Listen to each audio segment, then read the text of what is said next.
শুরু করলাম। তো তাহলে আমরা গত ক্লাসে আমরা মনে হয় পড়েছিলাম হচ্ছে কোষঝিল্লি, তাই না? কোষঝিল্লির আমরা গঠন পড়েছিলাম। সেটা হচ্ছে ফ্লুইড মোজাইক মডেল পড়েছিলাম। তো তাহলে আমরা আজকে তারপর থেকে পড়বো। তো সেটা হচ্ছে আমরা একটা বিষয় বাকি ছিল মনে হয় একটু, যে স্যান্ডউইচ মডেল। তাহলে স্যান্ডউইচ মডেলটা পড়ে আমাদের আজকে মেইন টপিক হচ্ছে রাইবোসোম। তারপরে এটা আমরা পড়বো। জাস্ট একটু জেনে নেই যে আসলে কি ছিল স্যান্ডউইচ মডেল। তো তোমাদেরকে আমি গত ক্লাসে বলেছিলাম যে ড্যানিয়েলি ও ডেভসন, তাহলে ওনারা একটি মডেল দিয়েছিলেন ফ্লুইড মোজাইক মডেলের মতোই। সেটা হচ্ছে স্যান্ডউইচ মডেল। কি ছিল? Sandwich model. Sandwich model. তাহলে এই মডেল অনুসারে ডেনেলি ও ডেভসন তো তারা বলেছেন যে কোষঝিল্লি দেখতে অনেকটা স্যান্ডউইচের মতন।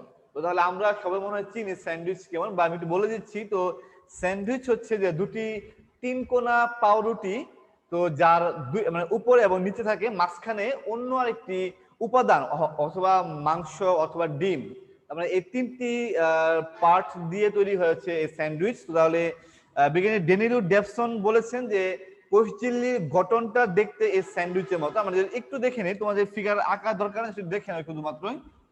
আমরা গত ক্লাসে যে এমন কিছু ফসফোলিপিড কিছু অণু এঁকেছিলাম, গত ক্লাসেও আমরা এমন কিছু অণু এঁকেছিলাম, ফসফোলিপিড অণু, তোমাদের হয়তো মনে আছে।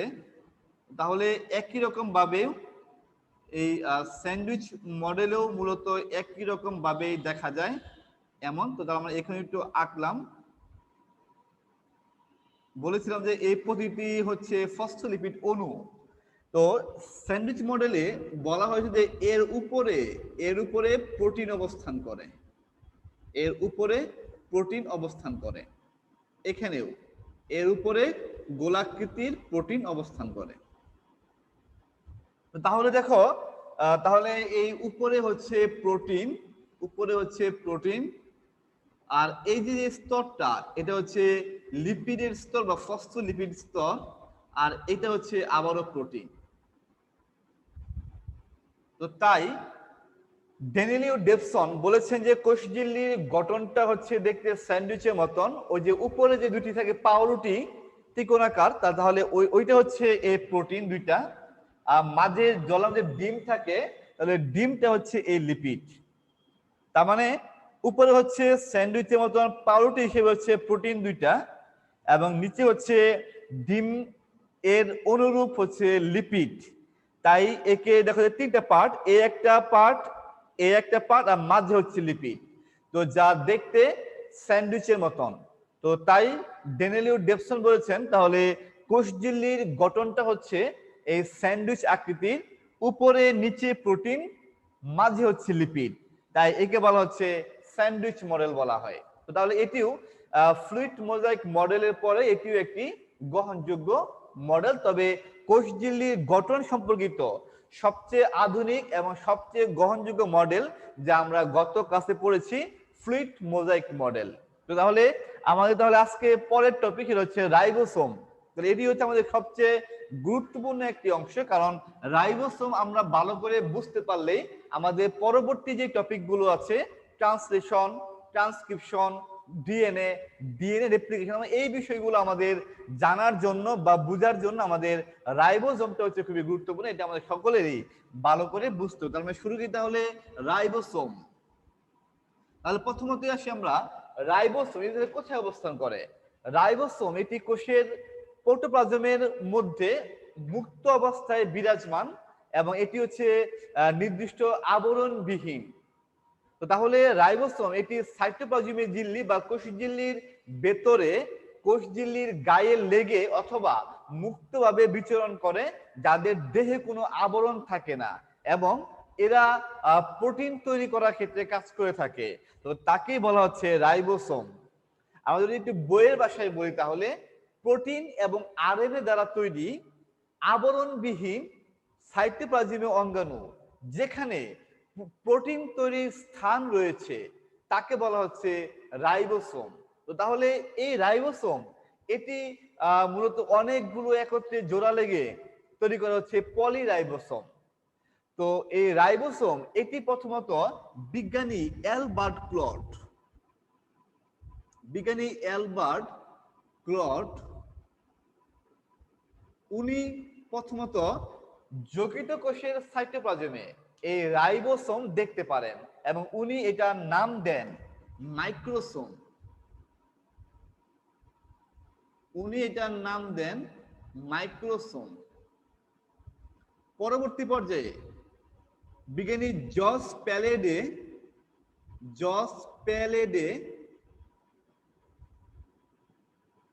প্যালেডে প্রাণী কোষের মধ্যে দেখতে পারেন হচ্ছে রাইবোসোম। তো উনি এর নাম দেন রাইবো নিউক্লিয় প্রোটিন। রাইবো নিউক্লিয় প্রোটিন। তাহলে জস প্যালেডে প্রাণী কোষের মধ্যে যা দেখতে পারেন তার নাম দেন রাইবো নিউক্লিয় প্রোটিন। আর লাস্ট হচ্ছে একদম রিচার্ড বি রবার্টস উনি পরবর্তীতে এর নাম দেন হচ্ছে রাইবোসোম বা রাইবোজোম। আমরা যাই লিখি কোনো সমস্যা নাই, রাইবোজোম একই জিনিস। তাহলে অ্যালবার্ট ক্লড উনি প্রথম যকৃত কোষের মধ্যে দেখতে পারেন রাইবোসোম এবং উনি এর নাম দেন হচ্ছে মাইক্রোসোম। তার পরবর্তী পর্যায়ে জস প্যালেট উনি প্রাণী কোষের মধ্যে দেখতে পারেন রাইবোসোম এবং উনি নাম দেন রাইবো নিউক্লিয় প্রোটিন। আর 3 নম্বর হচ্ছে রবার্টস উনি পরবর্তী রিচার্ড বি রবার্টস উনি পরবর্তীতে নাম দেন রাইবোসোম। তাহলে এই হচ্ছে কিছু প্রাথমিক ধারণা আমাদের রাইবোসোম নিয়ে। তাহলে রাইবোসোম এটি মূলত আদি কোষেও পাওয়া যায় এবং প্রকৃত কোষেও পাওয়া যায়। আদি কোষে পাওয়া যায় হচ্ছে 70S রাইবোসোম এবং প্রকৃত কোষে পাওয়া যায় 80S রাইবোসোম। আমরা আগেও এই কথাটা বলেছিলাম যে এটা নিয়ে আমরা পরে আলোচনা করবো, তা আমরা সেই আলোচনা আজকে করব। তাহলে আদি কোষে পাওয়া যাচ্ছে 70S রাইবোসোম এবং প্রকৃত কোষে পাওয়া যাচ্ছে 80S রাইবোসোম। তার মানে যেহেতু রাইবোসোম আদি কোষ এবং প্রকৃত কোষ দুই ধরনের কোষেই রাইবোসোম পাওয়া যাচ্ছে, তাই রাইবোসোমকে আমরা সার্বজনীয় কোষীয় অঙ্গাণু বলতে পারি। তোমরা এটি কোশ্চেন মাঝে মাঝে আসে যে রাইবোসোমকে কেন সার্বজনীয় অঙ্গাণু বলা হয়। তার কারণ হচ্ছে রাইবোসোম আদি কোষে পাওয়া যায় 70S এবং প্রকৃত কোষে পাওয়া যায় 80S রাইবোসোম। তো যার কারণে রাইবোসোমকে সার্বজনীয় কোষীয় অঙ্গাণু বলা হয়ে থাকে। তো তারপরে আমরা চলে যাই রাইবোসোমের প্রকারভেদ। রাইবোসোমের প্রকারভেদ এখানে লিখলাম আমরা যে প্রকারভেদ। তাহলে আকার ও সেডিমেন্টেশন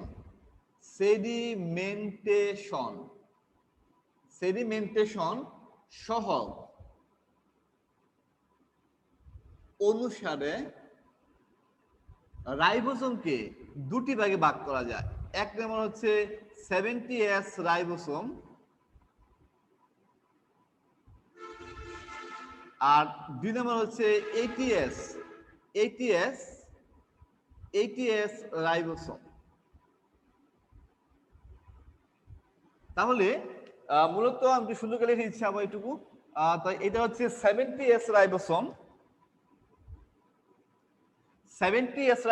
এবং হচ্ছে 80S রাইবোসোম। তাহলে আমরা যদি একটু দেখি তাহলে এই 70S এবং 80S রাইবোসোম তাহলে এর দুটি উপ একক আছে। 70S এর দুটি উপ একক দেখা যায়। তো সেটা হচ্ছে যদি লিখি আমরা একটু উপ একক দেখা যায়, একটি হচ্ছে 30S এবং অন্যটি হচ্ছে 50S এবং 80S রাইবোসোমের দুটি উপ একক দেখা যায়। তাহলে একটি হচ্ছে 40S রাইবোসোম এবং অন্যটি হচ্ছে 60S রাইবোসোম। তাহলে এই 70S রাইবোসোম এবং 80S রাইবোসোমের দুটি উপ এককও দেখা যায়। একটি হচ্ছে 70S এর 30S এবং 50S এবং 80S রাইবোসোমের হচ্ছে 40S এবং 60S। তাহলে আমরা এখন আসি S তাহলে কি আর এই সংখ্যাগুলি কি আসলে। আমরা একটা টেস্ট টিউব আঁকি, এখানে আমরা একটা টেস্ট টিউব আঁকলাম। তাহলে এই হচ্ছে একটা টেস্ট টিউব। তাহলে এই টেস্ট টিউবের মধ্যে আমরা রাইবোজোম নিলাম, রাইবোজোম ভিতরে নেওয়া হলো। তো নেওয়ার পরে এই টেস্ট টিউবটাকে ঘুরানো হবে। একটি যন্ত্র আছে যে যন্ত্রের মাধ্যমে টেস্ট টিউবটাকে ঘুরানো যায়, এবং ওই যন্ত্রটার নাম হচ্ছে সেন্ট্রিফিউগাল যন্ত্র। সেন্ট্রিফিউগাল, সেন্ট্রিফিউগাল, সেন্ট্রিফিউগাল যন্ত্র। তাহলে এই সেন্ট্রিফিউগাল যন্ত্রের কাজ হচ্ছে এটি, এই যন্ত্রটি এটি 1 মিনিটে 3000 বার ঘুরতে পারে। এমন করে 30 বার আমরা এই টেস্ট টিউবটাকে রাইবোজোম নিয়ে টেস্ট টিউবটাকে আমরা ঘোরালে টেস্ট টিউবটার মধ্যে রাইবোজোমের দানার ভর ও আকার অনুসারে একেবারে তলানিতে আকারে বড় বড় কিছু রাইবোজোম গিয়ে জমা হবে, এবং ঠিক মাঝে আকারে একটু ছোট এবং একটু পাতলা রাইবোজোম গুলো মাঝে বাসবে। তার মানে যেগুলো বেশি ভারী তো ওইগুলো গিয়ে টেস্ট টিউবের তলানিতে গিয়ে জমা হবে। তাহলে আমরা ধরলাম তাহলে এটি হচ্ছে 60S রাইবোজোম, বেশি ভারী। এবং যেগুলো একটু পাতলা হয়, একটু হালকা হয়, তো সেগুলো টেস্ট টিউবের মাঝে বাসে, তাই লিখলাম হচ্ছে 40S রাইবোজোম। তাহলে রাইবোসোমকে আমরা টেস্ট টিউবে নিয়ে সেন্ট্রিফিউগাল যন্ত্রে ঘুরালে, এই যে ঘুরানো হয় এর একটা নাম আছে, এর নামটা হচ্ছে সেন্ট্রিফিউজ করা। সেন্ট্রিফিউগাল যন্ত্রে আমরা সেন্ট্রিফিউজ করলাম মানে আমরা ঘুরালাম। সেন্ট্রিফিউজ করলে আমরা যখন টেস্ট টিউবকে আমরা সেন্ট্রিফিউগাল যন্ত্রে সেন্ট্রিফিউজ করলে মানে ঘুরালে, টেস্ট টিউবের মধ্যে রাইবোজোমের দুটি লেয়ার পাওয়া যায়, বা দুটি লেয়ারে ভর অনুসারে রাইবোজোম দানাগুলো জমা হয়। যেগুলো বেশি ভারী সেগুলো তলানি থেকে জমা হয়, যেগুলো পাতলা, যেগুলো একটু হালকা, সেগুলো মাঝে বাসমান থাকে। তাহলে এই হচ্ছে দুটি উপ-একক, একটা হচ্ছে 60S, একটা হচ্ছে 40S। এটি হচ্ছে 80S রাইবোজোমের। তাহলে এই যে টেস্ট টিউবে নিয়ে রাইবোজোমকে ঘুরালে এই যে আমরা যে অধঃক্ষেপণের হার পেলাম রাইবোজোমের, দেখো তাহলে যে টেস্ট টিউবে রাইবোজোম নিলাম, সেখানে সেন্ট্রিফিউগাল যন্ত্রে আমরা সেন্ট্রিফিউজ করলাম। সেন্ট্রিফিউজ করার ফলে টেস্ট টিউবে যে রাইবোজোমের অধঃক্ষেপণ পড়ে, যে রাইবোজোমের অধঃক্ষেপ পড়ে, সেই অধঃক্ষেপণের হারকে বলা হচ্ছে, হারকে মূলত এস দ্বারা প্রকাশ করা হয়। আর এস মানে হচ্ছে স্বেদবার্গ ইউনিট। স্বেদবার্গ ইউনিট, যাকে বাংলায় লেখা যায় বেদবার্গ একক বলা হয়, তাকে আমরা বেদবার্গ একক বলতে পারি। তো তাহলে এই যে জার্মান বিজ্ঞানী তার নাম অনুসারে একে বলা হচ্ছে স্বেদবার্গ ইউনিট। তো তার নামই ছিল স্বেদবার্গ, তো সেখান থেকে নামের প্রথম অক্ষর এস দ্বারা প্রকাশ করা হয়েছে এই 40S এবং 60S। এস মানে তাহলে কি, মানে স্বেদবার্গ ইউনিট কিসের, সাইটোপ্লাজম থেকে রাইবোজোম আলাদা করে টেস্ট টিউবে নিলে রাইবোজোমের যে অধঃক্ষেপ পড়লো, সেই অধঃক্ষেপণের হারকে বলা হচ্ছে স্বেদবার্গ ইউনিট, যাকে মূলত জার্মান বিজ্ঞানীর নাম অনুসারে একে মূলত এস দ্বারা প্রকাশ করা হয়। আমাদের একটি ফিগার আঁকি, একটা ছোট রাইবোজোমের ফিগার, আমরা আরেকটু ক্লিয়ার হব। আমি এখানে একটা ফিগার আঁকলাম ছোট করে, তোমরা সবাই একটু আঁকবো আমার সাথে সাথে।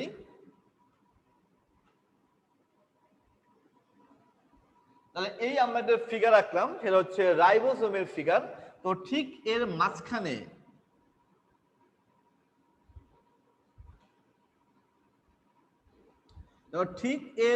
মাঝখানে একটি অবস্থান করে হচ্ছে mRNA। আমরা একটু দাগ দিয়ে দিলাম mRNA।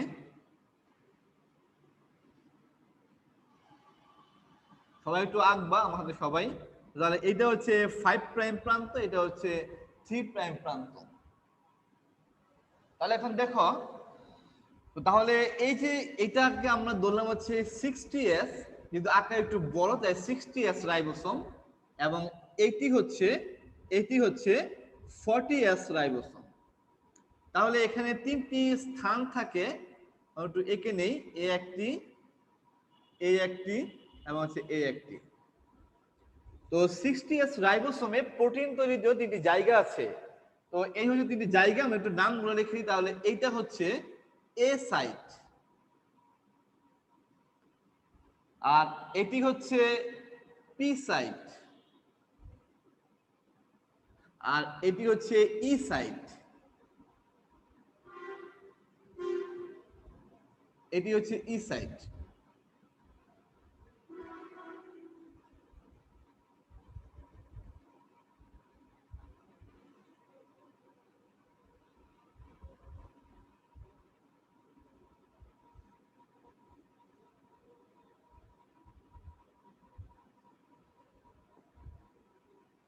এবং এই পাশে অবস্থান করে হচ্ছে একটি টিআরএনএ, অবস্থান করে হচ্ছে টিআরএনএ, অবস্থান করে হচ্ছে টিআরএনএ। আচ্ছা, আমি নিচে লিখে দিই, হয়তো দেখা যাচ্ছে না, একটু নিচে লিখে দিলাম এটা, এই লেখাটা। তার মানে এটি হচ্ছে একটি টিআরএনএ, টিআরএনএ, টিআরএনএ। তাহলে এই টিআরএনএটি অবস্থান করে চলে আসে হচ্ছে এ সাইটে। তাহলে এই হচ্ছে একটি রাইবোজোমের গঠন। চিত্র হচ্ছে রাইবোজোম বা রাইবোসোম এর গঠন।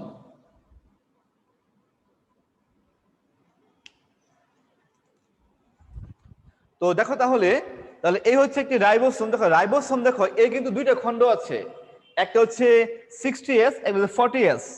দেখো এই খণ্ডগুলো কিন্তু এরা কিন্তু কোষের মধ্যে, এরা সাইটোপ্লাজমে এরা আলাদা আলাদা অবস্থান করে। যখনই একটি কোষে যখনই প্রোটিন তৈরি করার প্রয়োজন পড়ে, তো সেই প্রোটিন তৈরি করার সময় খণ্ডগুলো পরস্পর যুক্ত হয়ে যায়। যুক্ত হলে মাঝখানে অবস্থান করে হচ্ছে একটি এমআরএনএ, মাঝখানে অবস্থান করে একটি এমআরএনএ। এমআরএনএ মানে হচ্ছে মেসেঞ্জার আরএনএ, যে বার্তা প্রদান করে যে আরএনএ, তাকে বলা হচ্ছে মেসেঞ্জার আরএনএ। তার মানে এই যে মাঝখানে তাহলে কি আছে, এমআরএনএ। এবং দেখো ঠিক উপরে 60S, দেখো 60S উপ এককে প্রোটিন তৈরি করার জন্য তিনটি জায়গা আছে, একটি হচ্ছে এ সাইট, একটি পি সাইট, একটি ই সাইট।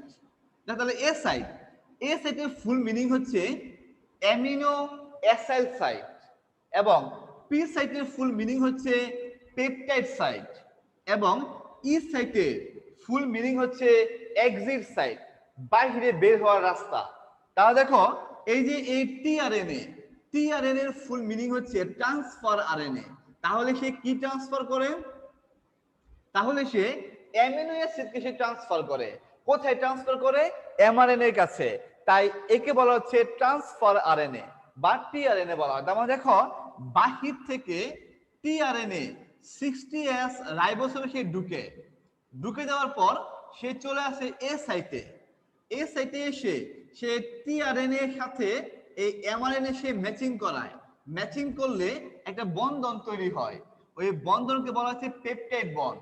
এবং ওই বন্ধনের মাধ্যমে এই যে পি সাইটে, পেপটাইড সাইটে প্রোটিন তৈরি হয়। প্রোটিন তৈরি একটি চেইন তৈরি হয়। তো তাহলে প্রোটিন তৈরি হয়ে গেলে এই যে এই এক্সিট সাইট দিয়ে এই টিআরএনএ সে বাইরে বের হয়ে যায়। টিআরএনএ সে বাইরে চলে যায় প্রোটিন তৈরি হওয়ার পরে।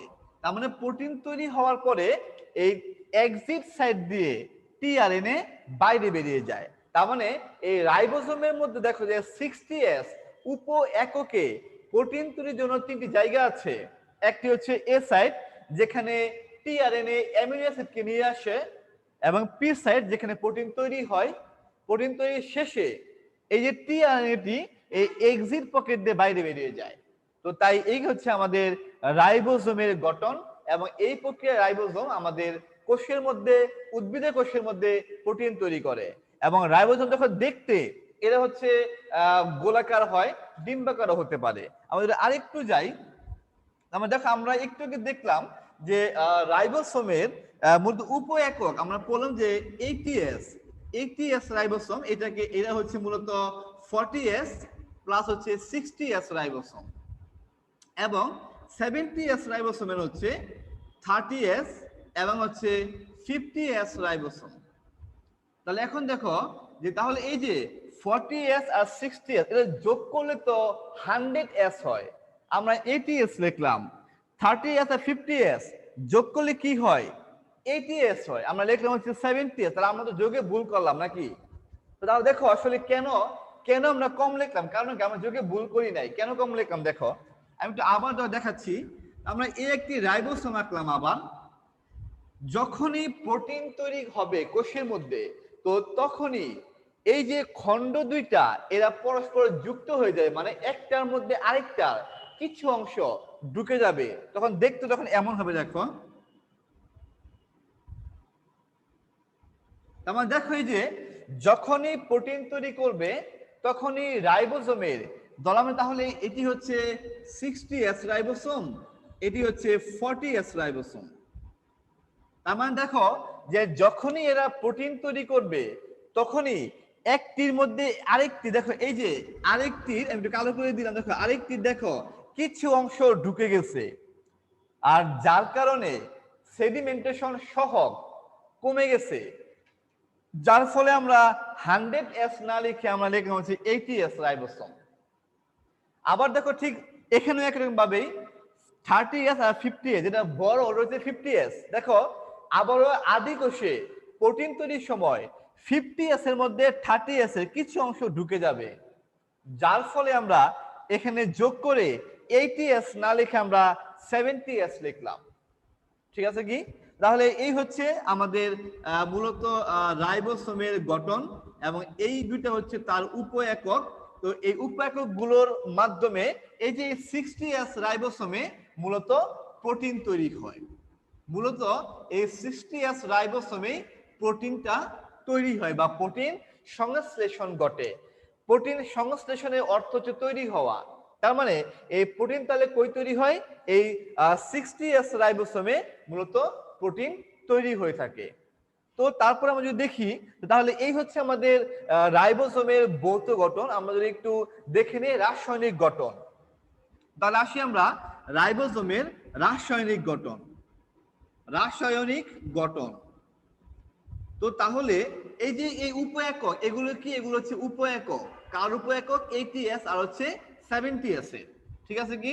তো তাহলে দেখো, তো তাহলে এই যে রাসায়নিক গঠন দেখো, এই যে 80s রাইবোসোমে এই উপ একক ছাড়াও আরো কিছু আছে। তো আমি একটু লিখে নিই, তাহলে তাহলে কি কি তাহলে আছে একটু লিখে নেই। আচ্ছা এটা এখানে মুছে দিলাম, এটা মুছে এটা এখানে লিখে দিলাম যে 40s রাইবোসোম। তা দেখো তাহলে আমরা যদি দেখি যে 80s রাইবোসোম তাহলে কি কি তাহলে আরো আছে। তো এখানে তাহলে আরো আছে হচ্ছে 28s rRNA, তারপর হচ্ছে 18s, তারপর হচ্ছে 5.8s, তারপর হচ্ছে 5s নামক rRNA আছে। এছাড়াও আরো 80 ধরনের প্রোটিন অণু আছে, 80 ধরনের প্রোটিন অণু থাকে।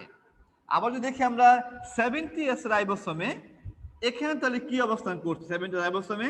এখানে এই উপ একক গুলো ছাড়াও আরো কিছু আছে, তা হচ্ছে 23s রাইবোসোম বা হচ্ছে 16s, তারপর হচ্ছে 5s, এবং সাথে অবস্থান করছে, আচ্ছা একটু লিখে দেয় যে এই হচ্ছে মানে rRNA কি আছে? rRNA, এবং সাথে হচ্ছে 52 ধরনের প্রোটিন অণু। তাহলে এই উপাদানগুলো আমরা রাইবোসোমের রাসায়নিক গঠনে দেখতে পারি। তবে রাইবোসোমের প্রধান গাঠনিক উপাদান হচ্ছে rRNA, কি? rRNA এবং হচ্ছে প্রোটিন, এই দুটো উপাদান হচ্ছে রাইবোসোমের প্রধান অংশ। তাহলে এই rRNA এবং প্রোটিন মিলে রাইবোসোম তৈরি হয়। তো এছাড়া কোনো কোনো ক্ষেত্রে কিছু কিছু আয়নও দেখা যায়, তার মধ্যে হচ্ছে ম্যাগনেসিয়াম আয়ন, তারপর হচ্ছে ম্যাঙ্গানিজ আয়ন, আর হচ্ছে ক্যালসিয়াম আয়ন। তার মানে এই আয়নগুলো মূলত এই রাইবোসোমের রাসায়নিক গঠনে আমরা দেখতে পাই। যদি আমরা একটা কথা বলে নেই যে এই যে rRNA এর মানে কি, তাহলে rRNA এর মানে হচ্ছে রাইবোসোমাল আরএনএ। আরএনএ তৈরির জন্য এই মূলত রাইবোজোম তৈরির জন্য এই আরএনএ এর প্রয়োজন হয়। এই আরএনএ শুধুমাত্রই রাইবোজোম তৈরি করে। তো এই রাইবোজোমাল আরএনএ কে বলা হচ্ছে আরআরএনএ। এবং সাথে প্রোটিন মিলে এবং এই যে এই এটিএস এর 28S 18S 5.8S 5S নামক আরএনএ এবং সাথে আরো 80 ধরনের প্রোটিন অণু মিলে তৈরি হয় এই এটিএস বা এটিএস রাইবোসোম। এবং 70S দেখো 23S 16S 5S আরআরএনএ এবং 52 ধরনের প্রোটিন অণু মিলে তৈরি হয় হচ্ছে এই 70S রাইবোসোম, যা শুধুমাত্রই আদি কোষে পাওয়া যায়। আর আদি কোষ ছাড়া কোথাও 70S রাইবোসোম পাওয়া যায় না। আর সকল প্রকৃতি কোষের মধ্যেই পাওয়া যায় হচ্ছে 80S রাইবোসোম। আর এস মানে তাহলে কি? এস মানে হচ্ছে রাইবোজোমের অধঃক্ষেপণের হার। ওই অধঃক্ষেপ পরে টেস্ট টিউবে পড়ে, যেটা বেশি ভারী ওইটা তলানিতে জমা হয়, যেটি হালকা হয় এটি মাঝে বেঁকে থাকে। তাহলে এই এস কে তাহলে কি বলা হচ্ছে? বেডবার্গ ইউনিট বা বেডবার্গ একক। জার্মান বিজ্ঞানী তার নাম অনুসারে তার নামের প্রথম অক্ষর এস, সেই এস কে এখানে ইউজ করা হয়েছে। ঠিক আছে কি? তো তাহলে এই হচ্ছে আমাদের রাইবোজোমের ভৌত গঠন এবং এই হচ্ছে আমাদের রাইবোজোমের রাসায়নিক গঠন। তাহলে এর প্রধান কাজ তাহলে কি? রাইবোজোমের প্রধান কাজ হচ্ছে প্রোটিন তৈরি করা। প্রত্যেকটা কোষের মধ্যে প্রোটিন তৈরি করার কাজ করে হচ্ছে এই রাইবোসোম। এবং তাই রাইবোসোমকে প্রোটিন তৈরির ফ্যাক্টরি বলা হয়। তাই রাইবোসোমকে প্রোটিন তৈরির ফ্যাক্টরি বলা হয়। তাই রাইবোসোমকেই মূলত প্রোটিন তৈরির ফ্যাক্টরি বলা হয়। কারণ এই রাইবোসোম কি? এই রাইবোসোম আসলে মূলত কোষের মধ্যে সকল প্রোটিন এই রাইবোসোম দ্বারাই তৈরি হয়। তাই রাইবোসোমকে কোষের প্রোটিন তৈরির ফ্যাক্টরি বলা হয়। তো লাস্ট এটা কথা বলে শেষ করে দিচ্ছি, সেটা হচ্ছে দেখো এখানে 3 ধরনের আরএনএ আমাদের লাগতেছে। প্রথমে হচ্ছে এমআরএনএ, যাকে বলা হচ্ছে মেসেঞ্জার আরএনএ, যে অ্যামিনো অ্যাসিডের বার্তা প্রেরণ করে। দ্বিতীয়ত হচ্ছে টিআরএনএ, যে হচ্ছে ট্রান্সফার আরএনএ, যে অ্যামিনো অ্যাসিডকে ট্রান্সফার করে বা সরবরাহ করে বা অন্য জায়গায় নিয়ে যায়। আর লাস্ট তাহলে কি?